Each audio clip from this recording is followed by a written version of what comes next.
Y vamos a buscar Job, capítulo 23. Son 17 versículos, Job 23. Y pues nos vamos de 3 en 3. Al fin que hoy hay mucho que leer. Job 23, de 3 en 3.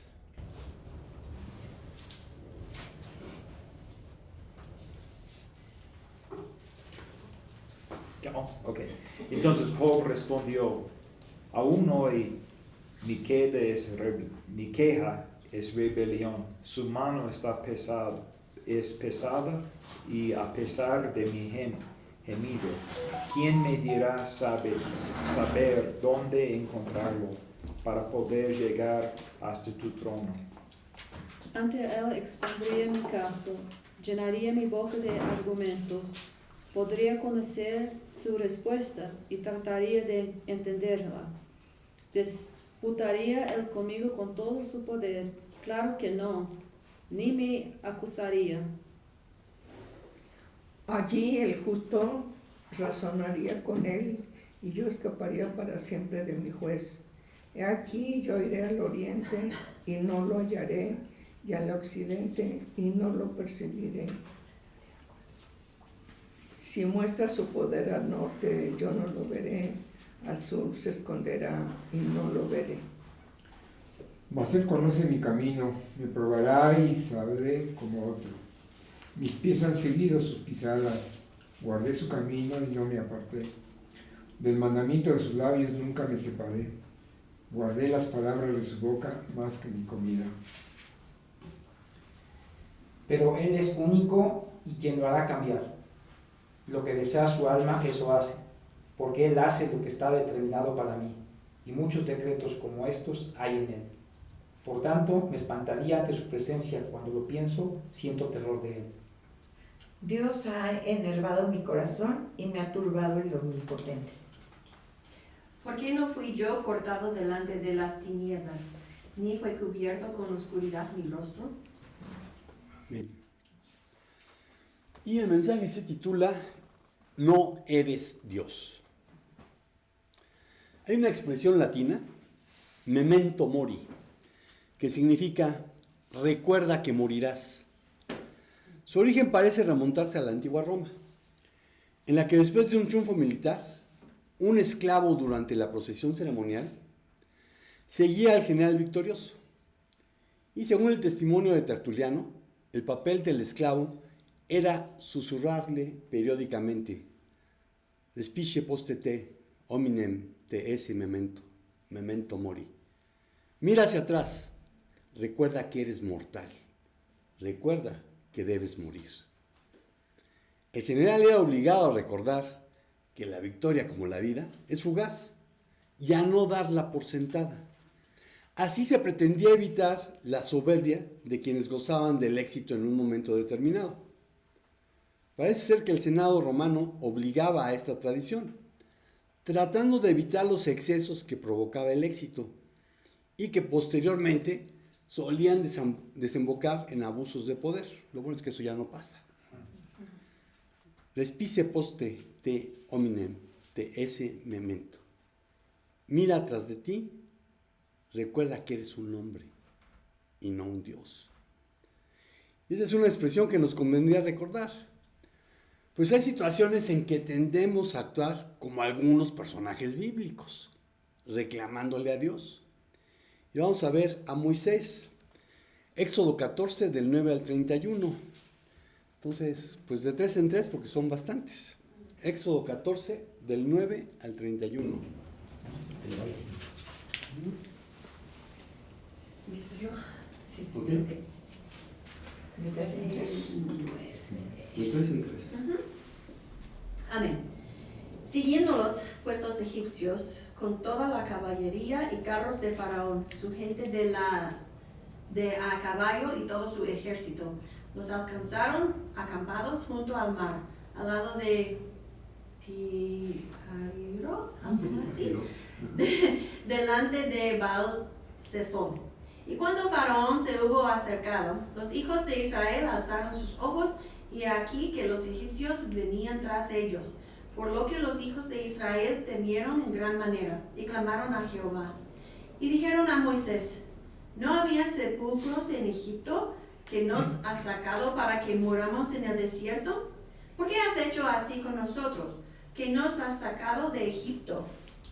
¿No es esto lo que te hablamos en Egipto diciendo, déjanos servir a los egipcios? Porque mejor nos fuera servir a los egipcios que morir nosotros en el desierto. Y Moisés dijo al pueblo, no temáis, estad firmes y ved la salvación que Jehová hará hoy con vosotros, porque los egipcios que hoy habéis visto, nunca más para siempre los veréis. Jehová peleará por vosotros y vosotros estaréis tranquilos. Entonces Jehová dijo a Moisés, ¿por qué clamas a mí? Di a los hijos de Israel que marchen, y tú alza tu vara y extiende tu mano sobre el mar y divídelo, y entren los hijos de Israel por medio del mar en seco. Y he aquí, yo endureceré el corazón de los egipcios para que los sigan, y yo me glorificaré en Faraón y en todo su ejército, en sus carros y en su caballería. Y sabrán los egipcios que yo soy Jehová, cuando me glorifique en Faraón, en sus carros y en su gente de a caballo. Y el ángel de Dios que iba delante del campamento de Israel se apartó e iba en pos de ellos.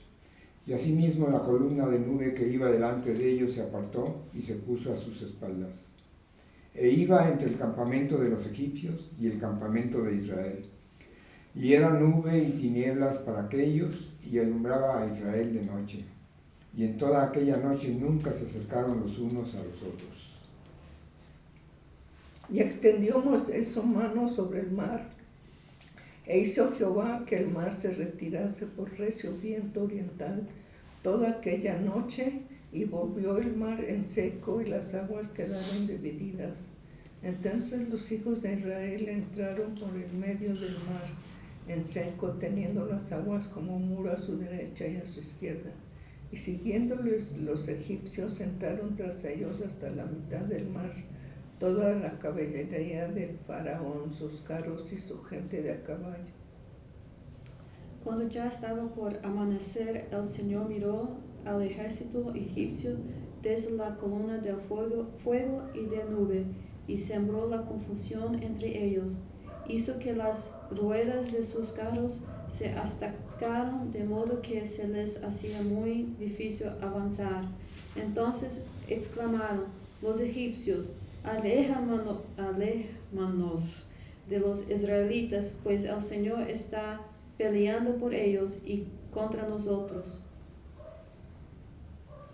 Entonces el Señor les dijo a Moisés, extiende tu brazo sobre el mar, para que las aguas se vuelvan contra los egipcios y contra sus carros y jinetes.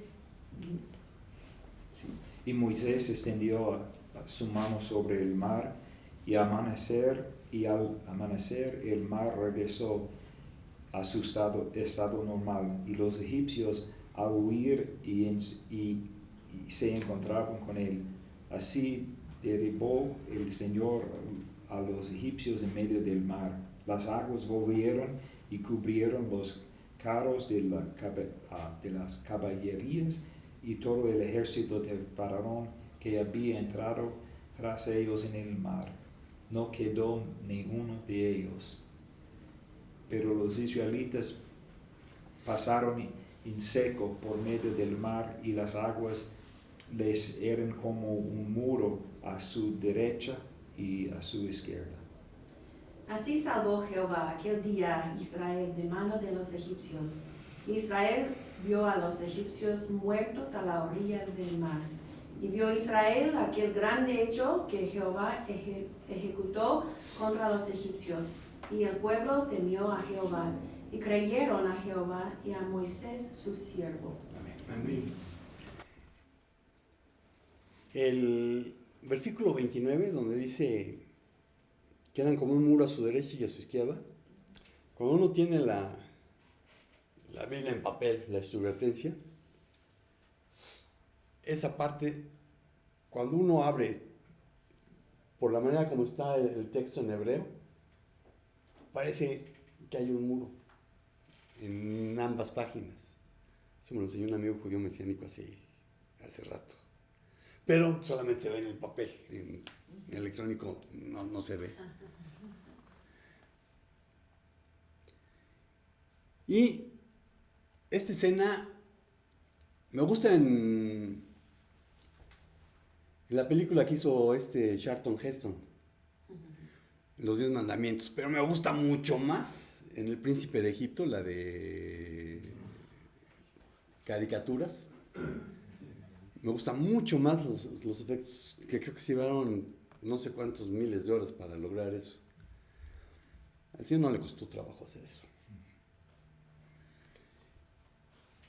Te hago una pregunta, ¿obedeciste a Dios como hicieron los israelitas y Moisés? Y ahora tu situación parece haber empeorado. Pi Hahirot, que así debía de pronunciarse, significa lugar donde crece la juncia. Cuando vi juncia yo dije, ¿y esto qué es? Bueno, son unas cañas triangulares que según lo que estaba viendo es de 8 a 12 centímetros de altura. El lugar no se ha podido identificar, solo se sabe que se hallaba en la frontera de Egipto y cerca del Mar Rojo. También hablaba de Migdol. Migdol significa torre, y eso estaba en el extremo norte de Egipto.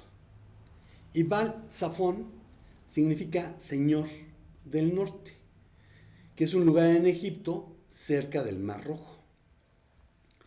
Y es difícil identificar los sitios mencionados, porque el éxodo sucedió alrededor del 1447 a.C.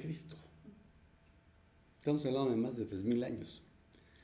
Durante el reinado, ahí sí miente Hollywood, no fue Ramsés II, fue durante el reinado de Tutmosis III. Él vivió de 1457 a 1402 a.C., o de su hijo Amenhotep II, que vivió del 1414 al 1378 a.C., que por cierto no tuvo como sucesor a su primogénito, sino al hijo de una esposa secundaria, que parece ser no era de origen real. Si a eso le sumamos que los nombres de hace más de 3.000 años no han sobrevivido en la península de Sinaí, pues es bien difícil identificarlo. Lo que sí sabemos es que Israel estaba acampando en ese lugar porque Dios así lo ordenó.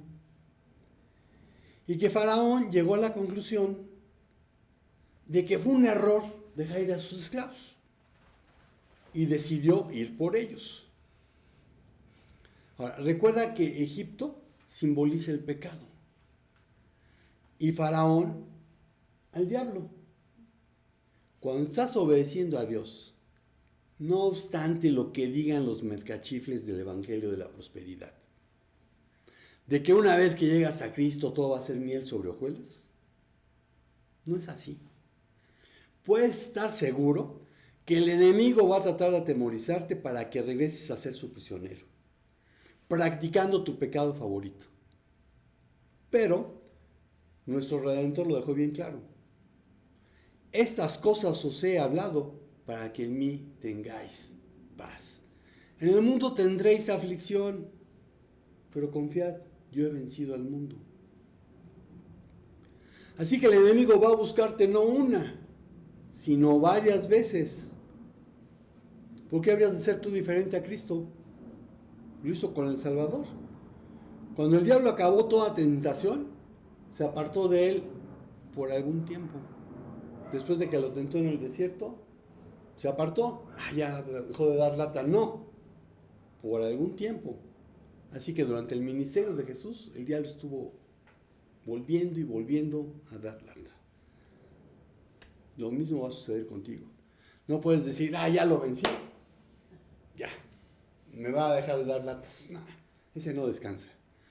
Y si tú le das un huequito, por ahí te va a pegar.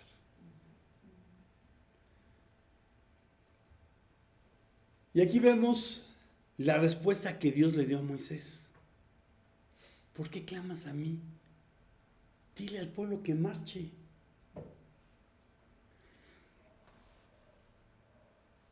¿Y qué hizo Moisés? Extendió la vara y el mar se abrió. Y también fue cuando Moisés, por orden del Señor, hizo que el mar regresara y acabó con los egipcios.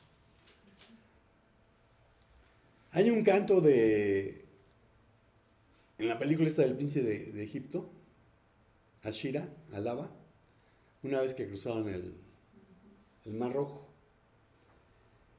Y esto es bien curioso porque los judíos dicen que sí fue un momento de alegría,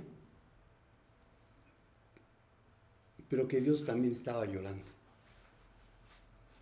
por los egipcios que habían muerto. Bueno, la respuesta que se le dio a Moisés es la misma que recibe todo aquel a quien Dios le ha dado una orden. No es momento de clamar, sino de obedecer. Así que te recuerdo, no eres Dios, obedece. Tenemos otro personaje,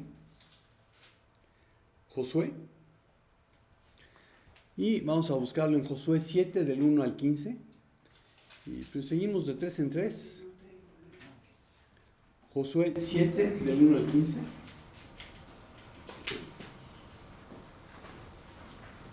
¿Empiezo? Pero los hijos de Israel cometieron una prevaricación en cuanto al anatema, porque Acán, hijo de Carmi, hijo de Zabdí, hijo de Sera, de la tribu de Judá, tomó del anatema, y la ira de Jehová se encendió contra los hijos de Israel. Después Josué envió hombres desde Jericó a Jai, que estaba junto a Betabén, hacia el oriente de Betel, y les habló diciendo: subid y reconoced la tierra. Y ellos subieron y reconocieron a Jai. Y volviendo a Josué le dijeron: no suba todo el pueblo, sino suban como 2,000 o 3,000 hombres y tomarán a Jai. No fatigues a todo el pueblo yendo allí, porque son pocos. Y subieron allá del pueblo contra 3,000 hombres, los cuales huyeron delante de los de Jai. Y los de Jai mataron de ellos a unos 36 hombres, y los siguieron desde la puerta hasta Sebarim, y los derrotaron en la bajada, por lo cual el corazón del pueblo desfalleció y vino a ser como agua. Entonces Josué rompió sus vestidos y se postró en tierra sobre su rostro delante del arca de Jehová hasta caer la tarde, él y los ancianos de Israel, y echaron polvo sobre sus cabezas. Y Josué dijo: ah, Señor Jehová, ¿por qué hiciste pasar a este pueblo el Jordán para entregarnos en las manos de los amorreos? ¿Por qué no para que nos destruyan? Ojalá nos hubiéramos quedado al otro lado del Jordán. Ay, Señor, ¿qué diré yo que Israel ha vuelto la espalda delante de sus enemigos? Porque los cananeos y todos los moradores de la tierra oirán y nos rodearán y borrarán nuestro nombre de sobre la tierra. Y entonces, ¿qué harás tú a tu grande nombre? Y Jehová dijo a Josué: levántate, ¿por qué te postrarás así sobre tu rostro? Israel ha pecado y aún han quebrantado mi pacto que yo les mandé, y también han tomado del anatema, y hasta han hurtado, han mentido y aún lo han guardado entre sus enseres. Por eso los hijos de Israel no podrán hacer frente a sus enemigos, sino que delante de sus enemigos volverán la espalda, por cuanto han venido a ser anatema. Ni estaré más con vosotros, si no destruyereis el anatema de en medio de vosotros.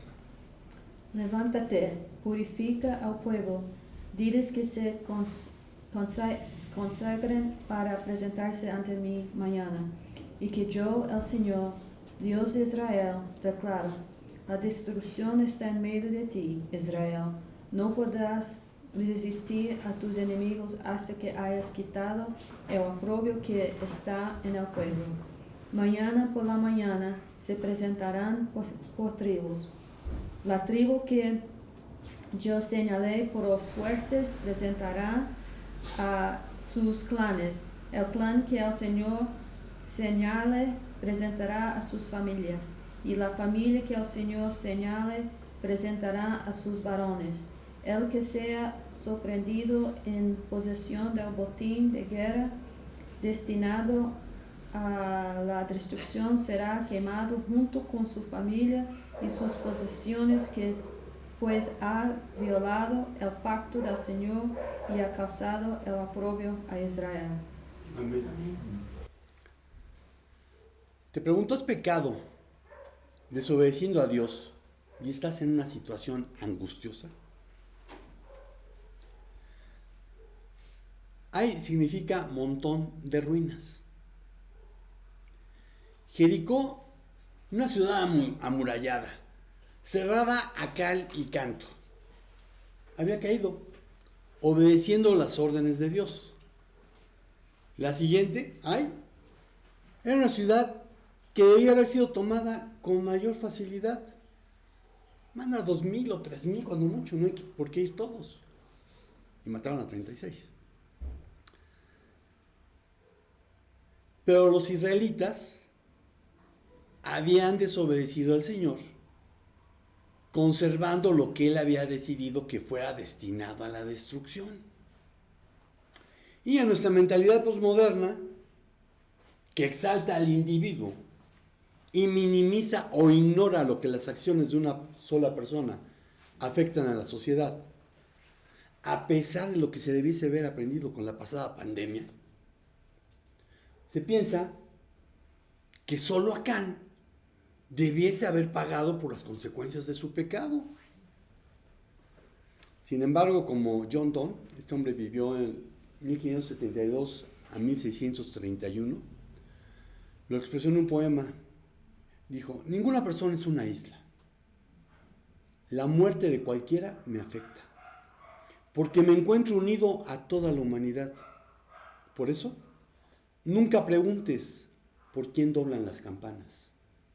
Doblan por ti. Y este doblar de las campanas es cuando alguien murió, que después Hemingway utilizó para un título de su libro de ¿Por quién doblan las campanas?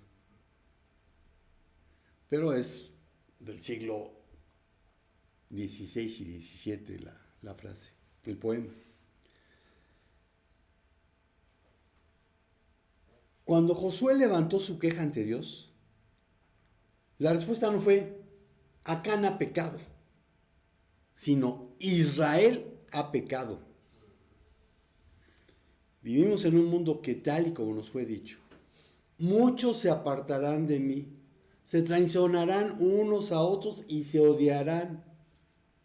Aparecerán muchos falsos profetas y engañarán a mucha gente. Abundará el pecado por todas partes y el amor de muchos se enfriará. Pero el que se mantenga firme hasta el fin será salvo. Y se predicará la buena noticia, el Evangelio, acerca del reino por todo el mundo.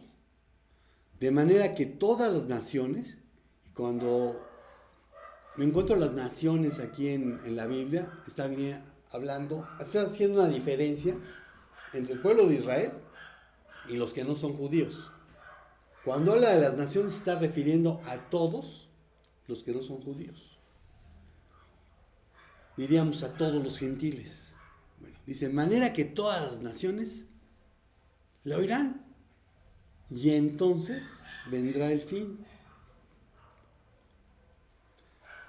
Puedes querer ver todas las señales del fin del mundo que quieras y escuchar a todos esos predicadores dispensacionalistas que pululan en la red, que dicen que la segunda venida es eminente. Pero insisto, en un mundo en el que hay 8,000 millones de habitantes, hay más de 3,000 millones de unos 7,000 grupos que nunca han oído hablar de Jesucristo. Ni siquiera saben que existió. Obviamente, mucho menos conocen las buenas nuevas de salvación. ¿Por qué? Porque no se las hemos llevado. La culpa es nuestra.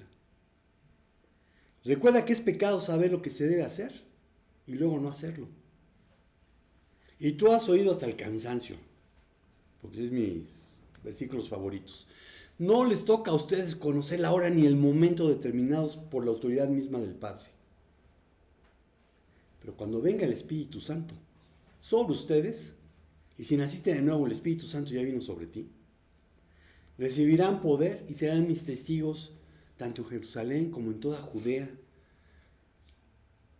y Samaria y hasta los confines de la tierra. Y el otro, y Jesús se acercó y les habló diciendo: toda potestad me es dada en el cielo y en la tierra. Por tanto, id y hacer discípulos a todas las naciones, bautizándolos en el nombre del Padre y del Hijo y del Espíritu Santo, enseñándoles que guarden todas las cosas que os he mandado. Si hiciste todo esto, entonces sí puedes reclamar la promesa. Y he aquí, yo estoy con vosotros todos los días hasta el fin del mundo. Si no lo estás haciendo, no vengas a reclamar promesas. Pero el punto es que no solo es no cumplir con la llamada Gran Comisión, también es la omisión en cuanto a ser sal y luz de la tierra, en medio de esta generación maligna y perversa en la cual debiésemos resplandecer. También lo es cuando dejamos de levantar la voz por los que no tienen voz, si no defendemos a los indefensos, si no levantamos la voz y no les hacemos justicia. Pecamos cuando no defendemos a los pobres y a los humildes. Y si ya viste Sounds of Freedom, Sonidos de Libertad, estamos fallando espantosamente. Por otra parte, si estás practicando algo a lo que Dios llamó abominación o pecado, tu pecado no solo te afecta a ti, sino a toda la sociedad. Te voy a poner un ejemplo con algo que no es pecado, que es una enfermedad. Diabetes. Si tú no te cuidas de la diabetes, solamente te afecta a ti. Solamente a ti te van a cortar el pie, la pierna. Solamente tú te vas a morir. No es cierto. Estás afectando a toda tu familia, que tiene que estar cuidándote, que tiene que estar haciendo gastos por tu enfermedad. Estás afectando a todos los demás de la sociedad, porque lo que se podría estar utilizando en otro tipo de enfermedades, hay que gastarlos en todos los diabéticos que no se cuidan. Y ese es un ejemplo. Entonces, el pecado que estés practicando nos afecta a todos. No es tu preferencia, es un pecado. Y mientras no te arrepientas y obedezcas las amonestaciones del Espíritu Santo, ¿cómo puedes quejarte delante de Dios de lo que te angustia en tu vida? Ay, pero es que Dios es mi Padre. Sí, pero estás desobedeciendo. Y Dios disciplina a todo aquel que toma por hijo. Entonces tienes que arrepentirte.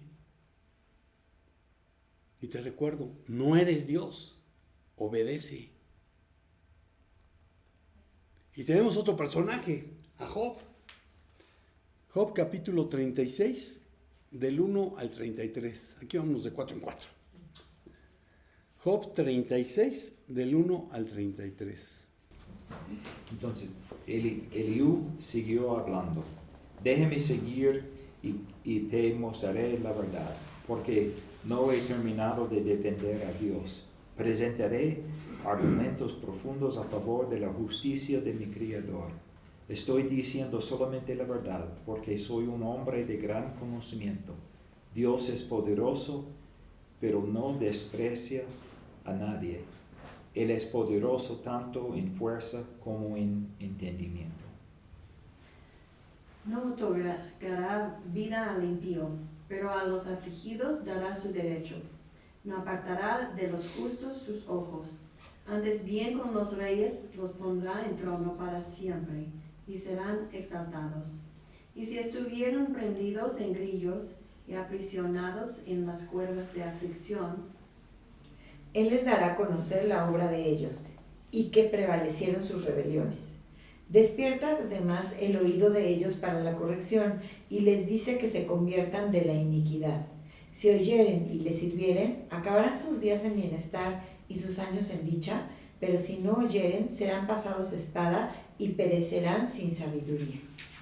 Mas los hipócritas de corazón atesoran para sí la ira, y no claman cuando Él los ataque.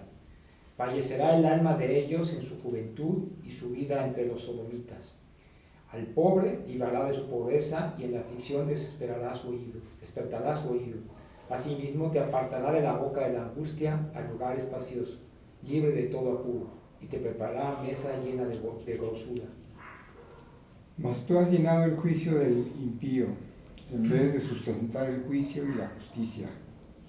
Por lo cual teme, no sea que en su ira te quite con golpe, el cual no puedes apartar de ti con gran rescate. ¿Hará él estima de tus riquezas, del oro o de todas las fuerzas del poder? No anheles la noche en que los pueblos desaparecen de su lugar. Guárdate, no te vuelvas a la iniquidad, pues esta escogiste para bien que la aflicción. He aquí que Dios es excelso en su poder. ¿Qué enseñador semejante a él? ¿Quién le ha prescrito su camino? ¿Y quién le dirá, has hecho mal? Acuérdate engrandecer su obra, la cual contemplan los hombres. Todo género humano puede contemplarlas, aunque solo desde lejos. Tan grande es Dios que no lo conocemos. Incontable es el número de sus años. Él derrama las gotas de agua que fluyen como lluvia hacia los ríos. Las nubes derraman su lluvia, que cae a raudales sobre el género humano. ¿Puede alguien comprender la extensión de las nubes o el trono de su pabellón? Se extiende de su relámpago y derredor suyo y cubre lo abismo del mar, pues por esos medios él juzga a los pueblos y da alimento en abundancia. Él cubre sus manos con el relámpago y le ordena dar el blanco. Su trueno anuncia su presencia, también el ganado respecto a lo que se levanta. Eliú, que es el que está hablando aquí, significa Él es mi Dios. Y tiene la raíz esta de ya, es un nombre muy parecido a Elías. Te pregunto, ¿estás cuestionando a Dios por lo que sucede en un mundo caído y que te está afectando? Job expresó que lo que le estaba sucediendo pues no era justo, porque él se había portado bien. Dice, realmente lo que me pasa no se vale.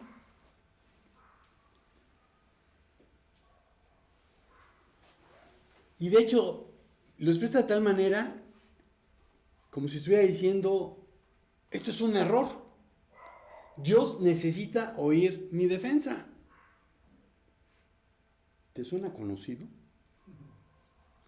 Sin embargo, Eliú le aclaró que a través de la adversidad era como Dios le alejaba del peligro. Un peligro que nos amenaza a todos. Cometer el pecado del orgullo.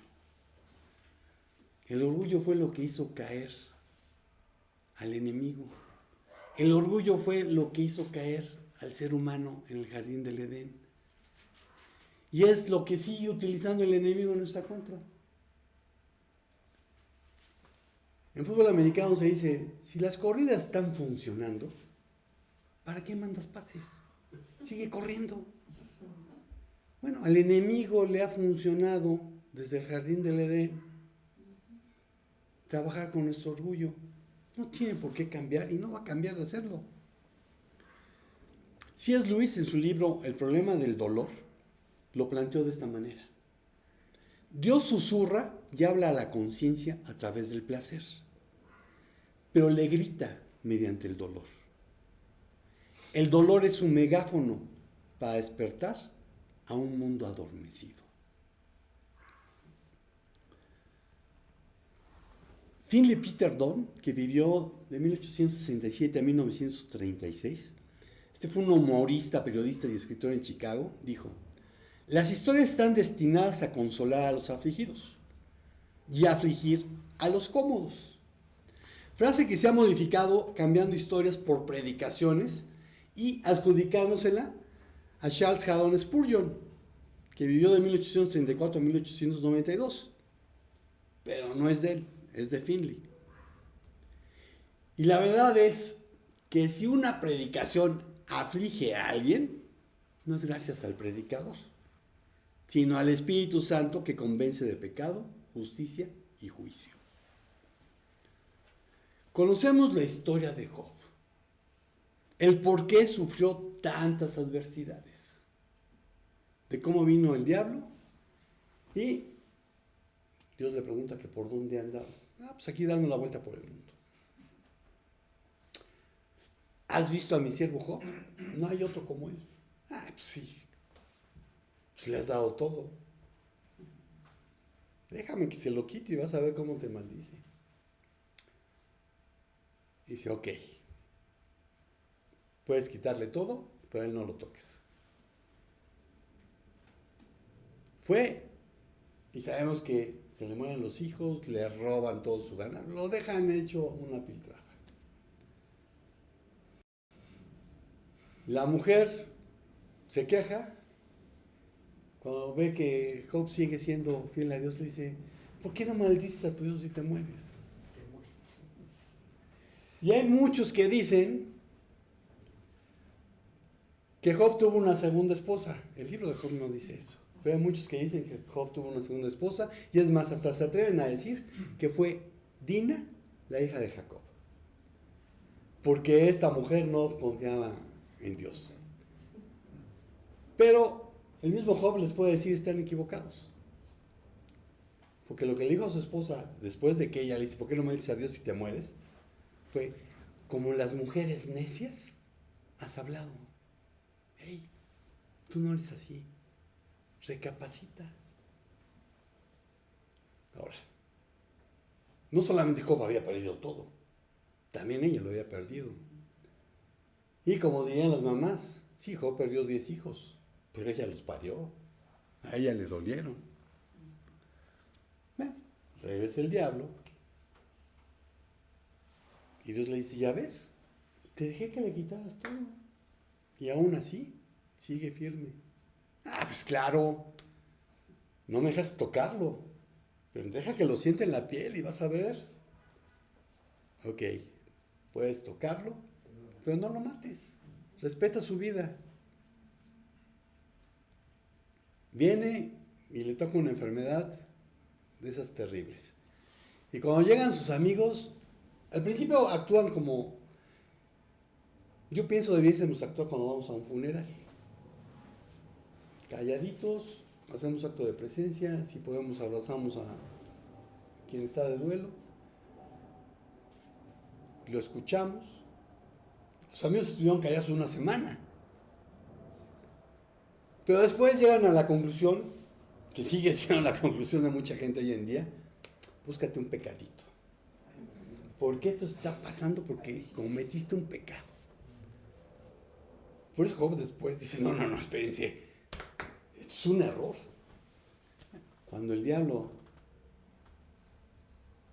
le quitó todo, le tocó, pues Job permaneció siendo fiel a Dios.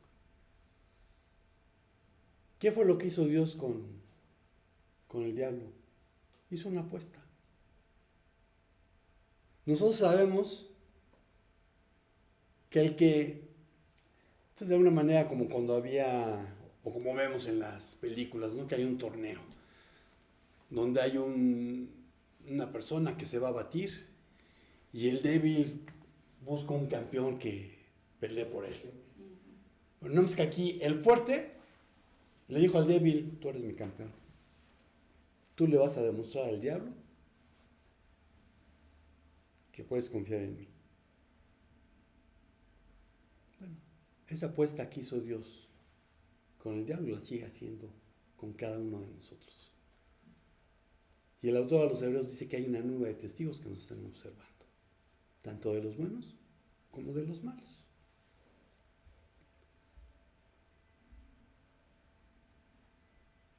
Entonces conocemos la historia de Job. ¿Por qué sufrió tantas adversidades? ¿Cómo fue restaurado? Pero también que todo aquello, todo eso que le pasó, fue lo que le permitió llegar a un conocimiento de su Creador. Tú preguntaste, ¿quién es este que pone en duda mi sabiduría con tanta ignorancia? Soy yo. Y hablaba de cosas sobre las que no sabía nada. Cosas demasiado maravillosas para mí. Tú dijiste, escucha y yo hablaré. Tengo algunas preguntas para ti y tendrás que contestarlas. Y después Job dice, hasta ahora solo había oído de ti, pero ahora te he visto con mis propios ojos. Me retracto de todo lo que dije y me siento en polvo y ceniza en señal de arrepentimiento. Bueno, a través del sufrimiento fue que Job llegó a tener un conocimiento de Dios. A través del sufrimiento es que Job llega a tener una relación cercana, personal, íntima y de amor con Dios. Entonces déjame decirte que quizás Dios está usando su megáfono contigo para que tengas una relación personal, cercana, íntima, de amor con Él y no solo practiques una religión. Así que una vez más te digo, no eres Dios, obedece. Para la conclusión tengo un personaje que ustedes van a decir, ay, ¿cómo ese? Jesús. Marcos 15, 33 al 39.